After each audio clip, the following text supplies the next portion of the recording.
Imagine waking up to the smell of smoke choking your lungs, only to realize your home isn't just burning. It's being methodically torched by the very people sworn to protect your neighborhood's precious curb appeal. That's exactly what happened to me, Mark, when our quiet suburban life exploded into a nightmare courtesy of the HOA tyrants and a ghost from my wife Ava's past. And oh, the irony. It all started over a damn solar-powered motion light that dared to shine a little too brightly. We'd moved into Willow Creek Estates 2 years ago, seeking that classic American dream white picket fence, friendly barbecues, kids playing hopscotch on driveways without a care. But Willow Creek wasn't a neighborhood. It was a fiefdom ruled by Ellen Vance, the HOA president who wielded her clipboard like a scepter. Ellen was the epitome of the suburban overlord, perfectly coiffed hair, pearls that screamed, "I'm better than you," and a smile that could curdle milk. Standards must be upheld. She'd coo at meetings, her voice dripping with faux concern while she fined folks for grass blades an inch too tall. Me, I was just the average dad, working IT from home, trying to keep the peace. Eva, my wife, was the quiet type, ex-military, but she'd traded fatigues for gardening gloves long ago. Our daughter, Chloe, 8 years old and full of spark, loved drawing chalk masterpieces on the sidewalk. Life was good, until it wasn't. The trouble brewed subtly at first, like a pot of overpriced HOA coffee. It began with a note in our mailbox. Notice of Potential Violation Article 7, Section C. Exterior lighting must not disrupt community harmony. Our solar motion light, installed after a string of petty thefts in the area, apparently glared aggressively at passing cars. I chuckled it off. Seriously, who gets offended by eco-friendly security? But Ava's eyes narrowed when she read it. This isn't about the light, Mark, she said softly, folding the paper with military precision. It's about control. I shrugged, thinking she was overreacting from her old ops days. Boy, was I wrong. That night, as Chloe sketched her latest unicorn masterpiece under the porch light, Ellen Vance herself appeared at our door like a specter in yoga pants. Good evening, Mr. and Mrs. Thompson, she purred, clipboard at the ready. I've received complaints. That light of yours, it's creating a hazard. Blinding drivers, disturbing the aesthetic cohesion. I blinked. Aesthetic cohesion? It's a $10 solar gadget from Home Depot. Ellen's lips thinned into what she probably thought was a benevolent smile. Standards, dear. We all agreed to them when we signed the covenants. Wouldn't want to lower property values. Now would we? Ava stepped forward, her voice calm but edged like a knife. And who complained? Exactly. We'd love to discuss it neighborly-like. Ellen waved a manicured hand.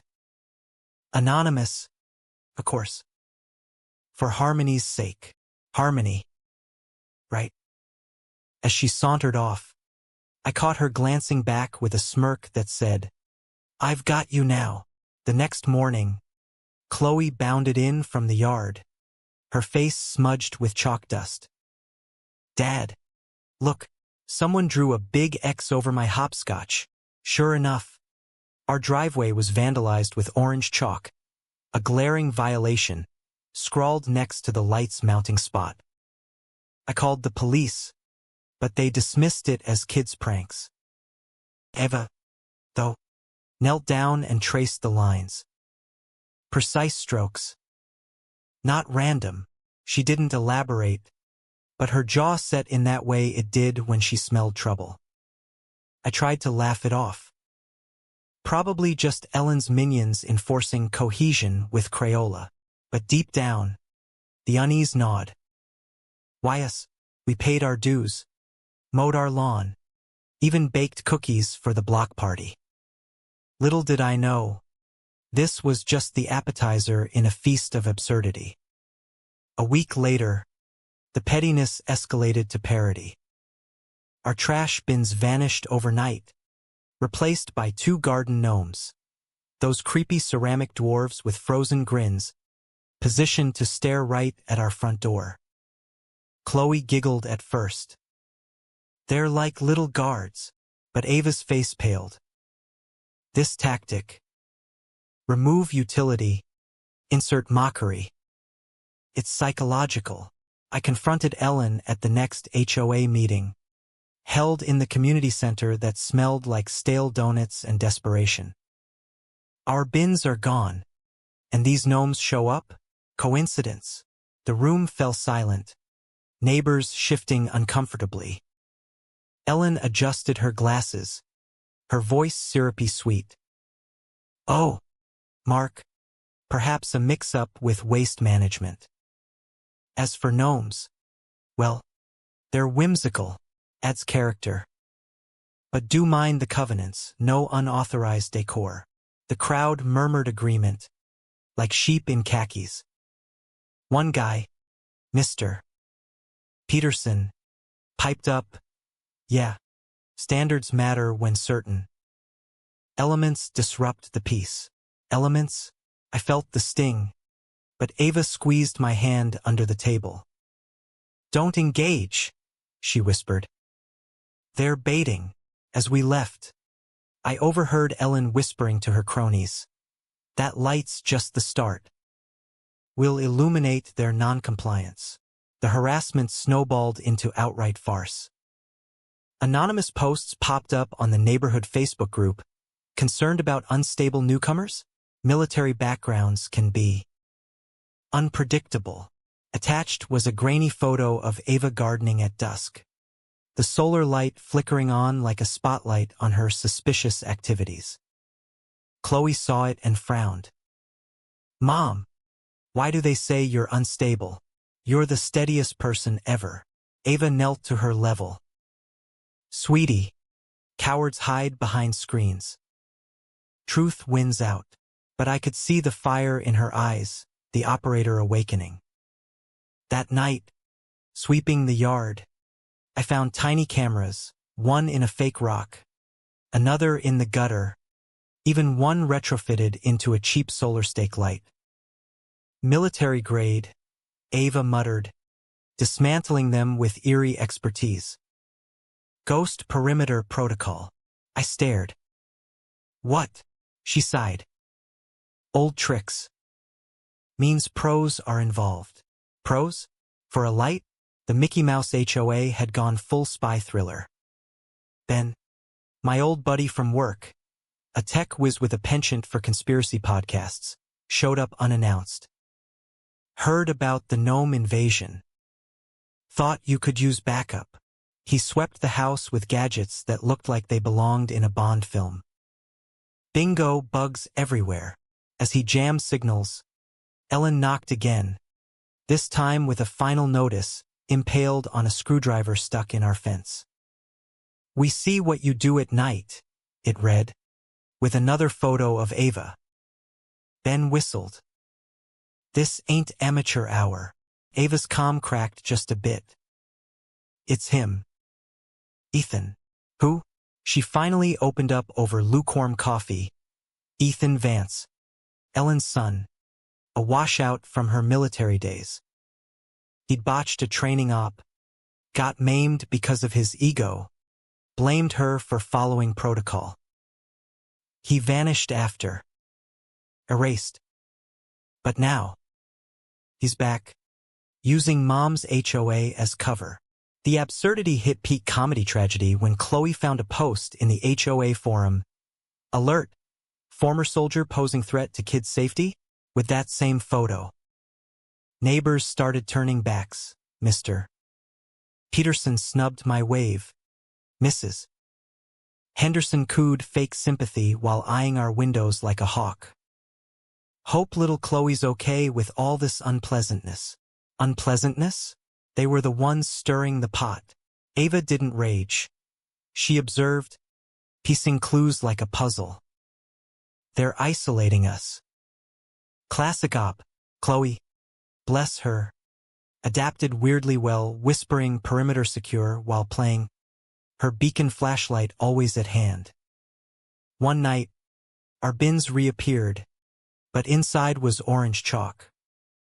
He's marking territory, Ava said. Then the photo of Chloe in the yard, snapped from above. Impossible angle.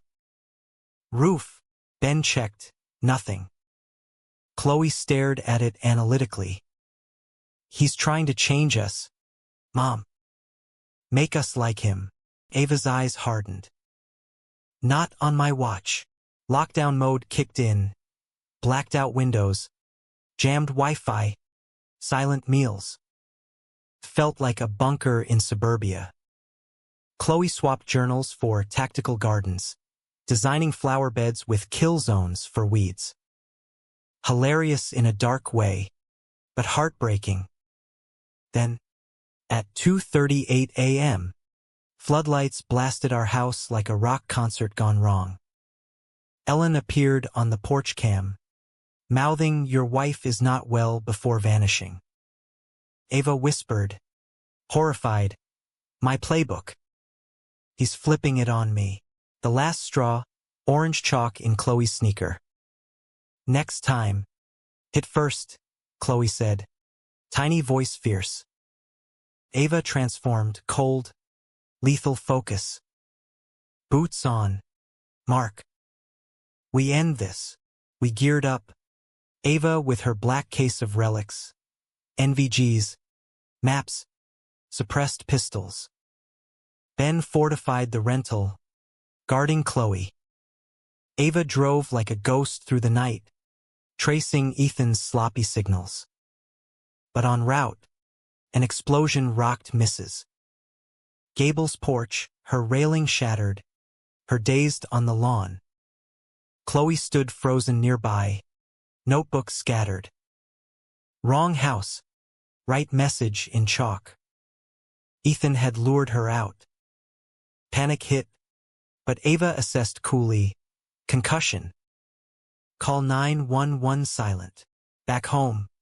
Ethan's taunt flashed on the laptop. Sloppy. Ava. Too emotional. But Ben traced it, Kentworth warehouse. We infiltrated the decaying Hulk. Ava silent as shadow. Ethan lounged in a rusty chair. File in lap. Took you long enough. His rant spilled. Blamed Ava for his scarring. Obsessed with molding Chloe into his legacy. You left me to die. Ava countered evenly. You broke protocol. Ego over team. He lunged. She dismantled him, strikes precise, leaving him gasping. Knife out. She slashed his hideout tarp, revealing surveillance shrine to Chloe. His notes, subject resists manipulation. Empathy bias strong. Pride flickered in Ava's eyes. Chloe had beaten him mentally. You lose, she said, dropping the knife. Become irrelevant. We left him broken, his fate to shadows or cuffs. Rebuilding. Our home got tactical upgrades. Wide windows, sightlines. Skylight for Chloe, see threats coming. Ben joked about HOA presidency after Ellen vanished post-scandal. We kept a scarred gnome, painted blue by Chloe. Survivors have scars. She gardened with strategy. Defended plots thrive.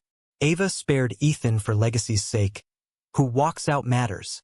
A hidden chip in the gnome held his final ramble, warnings of bigger networks. Reveal or bury. Ava ponders it still.